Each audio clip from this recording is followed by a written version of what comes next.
Welcome to Faith and Freedom. For the next few minutes, we hope to inform, inspire, and encourage you as we discuss legal victories and challenges to your fundamental freedom and religious liberties. Faith and Freedom comes to you from Liberty Counsel, a civil liberties education and legal defense organization. Join us now as Matt Staver, founder and chairman of Liberty Counsel, explains the latest legal issues all across this country. In the courtrooms of America, Liberty Counsel is winning the battle for your constitutional freedom. The Federal Court of Appeals sets oral argument on our Obamacare challenge. I am Matt Staver, founder and chairman of Liberty Counsel. Joining me is Shawn Akers, the vice president of Middle Eastern Affairs for Liberty Counsel. Recently, Shawn, we got word from the Federal Court of Appeals in Richmond, after the directive was sent to them by the U.S. Supreme Court to rehear our case, that our briefs are due on the Obamacare challenge in February, and then we will argue the case. I'll be the one arguing the case in mid-May, the week of May 14 through 17 at the Court of Appeals. And after that, we'll have a decision, and from there, it may well go back to the U.S. Supreme Court. You know, Matt, congratulations are in order to you and to Liberty Counsel for being one of the ones on the cutting edge of this issue that was willing to look Goliath in the face and say, you know what, we're gonna see where this goes, how it compares with the United States Constitution. And you've been given favor on this thing, and now that you have a briefing schedule, you're gonna have a due hearing, and this is an exciting time for Liberty University, for Liberty Counsel, and frankly for the American people to challenge a piece of unprecedented legislation. Yeah, Liberty Counsel represents Liberty University and also two private individuals in this case. We challenged on the very day that it was signed into law, both the individual and the employer mandate. Of course, the Supreme Court has already made its decision on the individual mandate, wrongly, I believe, but nevertheless they did. And but our case still has a challenge to that the Supreme Court didn't decide. So our case will look at both the employer mandate, whether it's beyond Congress's authority to pass this, number one. Number two, if it's not, does it infringe on the First Amendment and the Religious Freedom Restoration Act by infringing on the free exercise of religion, forcing the funding of abortion? And then number three, does the Free Exercise Clause and the Religious Freedom Restoration Act also mean that the individual mandate is unconstitutional for the same reason? Because individuals, will be forced to fund abortion through these exchanges or through other private insurance. If that insurance covers abortion, they will be separately assessed a fee just for the abortion. You know, Matt, one of the questions that this whole case begs, love to get your response to it. With a case, if the federal government can do this, can mandate employers and individuals to purchase insurance, what's the limit, Matt, of federal government? Well, there really is no limit, and that's the problem with the Supreme Court's ruling. They said that Congress didn't have the authority under the Commerce Clause. In other words, Congress couldn't force you to join a health club or eat vegetables or even have insurance. But Congress can tax you if you don't. So if you don't have the insurance, Congress can tax you and penalize you that way. If you don't join a health club and they want you to do, they can't force you to join it, but if you don't join, you're going to be taxed. They can't force you to drive a hybrid car, but if you don't buy one, you're going to be taxed because you don't buy a hybrid car. So in other words, Congress can do anything. Under this particular ruling, it just makes no sense. And this is the most extensive expansion of federal power in American history because it means that Congress can do anything it wants to do. You know, Matt, a long-held axiom in the United States, one that the founders held to, was the power to tax is the power to destroy. So, frankly, what we've done here is said that maybe the federal government can't mandate you take a particular action, but they can destroy you if you don't. They can tax you into oblivion. They can tax you for doing nothing. Right. If you do nothing, you refuse to do something, you refuse to be involved in something, they can tax you for your inactivity. That just makes no sense. You say, I don't like green vegetables, or I don't like broccoli. Well, that's fine. You don't have to eat it. We can't force you to eat it. But if you don't eat it, you're going to pay a tax for not eating it.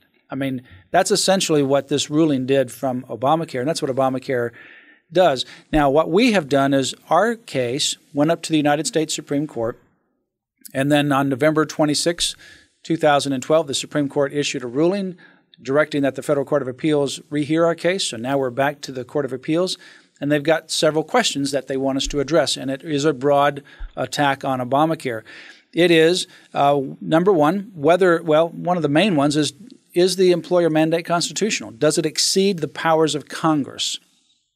And we believe it does. Does it exceed congressional authority?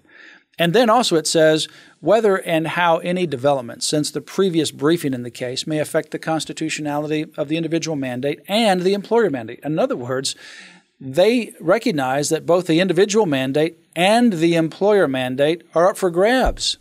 Why? Because of some other developments. Arguments that we made, but now are crystallized with regards to the HHS mandate. The HHS mandate that employers fund abortion. Right. So that's going to collide with religious freedom on religiously affiliated employers. There's some cases that are out there where the courts have given some temporary relief and enjoined the Obamacare to these employers. Others, like Hobby Lobby, they have not. And the other is the individuals. Right. And so somebody says, well, okay, that's fine for the religious employers, but I'm an individual, I can escape it. No, you can't. Because if you are part of an employer and that insurance covers abortion, then you have to pay a separate fee for that abortion. You have to pay your premium, but you also have to pay a separate dollar per month. And that dollar per month goes directly into a fund that funds abortions through this entire insurance program. You say, well, I'm going to opt out. I'm going to go into an exchange, assuming that they have one. Well, you're not going to know whether the exchange covers abortion or not. Why? Well, because under Obamacare, you have to sign up, pay your premium, and then they give you a list of what it covers. They don't want you to know what it covers. They don't want you to opt out of those that cover abortion. Matt, with any piece of policy, there are at least two kind of questions that we have to cross. One is the legal question of whether it's constitutional, and the other is the practical political question of whether it's a good idea. If it is legal, is it a good idea? This thing fails on both tests. You've pointed out and are doing an incredible job of showing just how contrary to the United States Constitution this employer mandate runs. But even as a practical matter, just recently, right after the first of the year, people saw a smaller paycheck and less jobs because it's becoming more and more expensive for employers to hire people and to do business. What kind of effect do you think this is going to have as a cost-raising mechanism?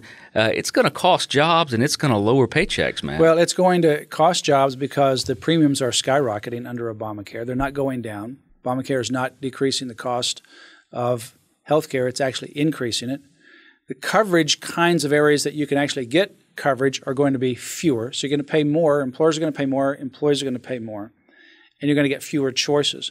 Beyond that, what's happening is employers are wanting to evade having to pay for Obamacare. So they're taking their employees and putting them as part-time, sometime under 30 hours. And now the government has defined full-time as 30 hours for Obamacare. So now what they're doing is they're putting their employees under 30 hours. The Orlando Regional Medical Center in Orlando, there's two big medical facilities, Florida Hospital and ORMC. It laid off more people than it ever had done in its 100-year history, and it's a healthcare facility. And it's because of Obamacare, they said.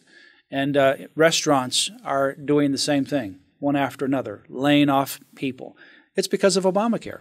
Sure. I mean, if I can hire two 20-hour employees and avoid the astronomical expense of Obamacare versus hiring one 40-hour employee, that hurts families. It actually hurts the employers themselves. They need people to be full-time invested in their institutions, but they can't even afford it under this, Matt. Yeah, that's right.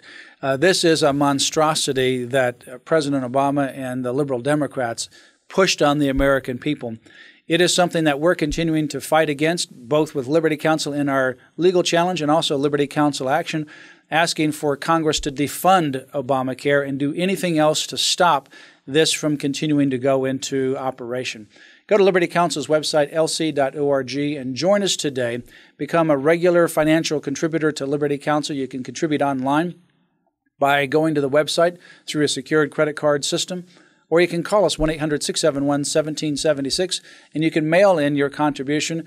There's other ways to be able to have benefit to Liberty Counsel, both to you as well as to Liberty Counsel with regards to financial planning. If you have questions about that, you can call Liberty Counsel today. And also, when you go to Liberty Counsel, we have a lot of resources. This one is just one of many. Take Back America. We have a new book by Dr. Judith Reisman, and that's called Stolen Honor, and also a number of bumper stickers as well. Go to Liberty Counsel's website today, lc.org. Pray for Liberty Counsel and financially support this ministry. You have been listening to Faith and Freedom with Liberty Counsel. We hope that we have motivated you to stand up for your faith, family, and freedom. We can accomplish a lot when we work together. Get informed and get involved today. Sign up for our free monthly newsletter, The Liberator. We will send it out to you free of charge. Stay informed with our Liberty Alert email updates. Just click on the website at www.lc.org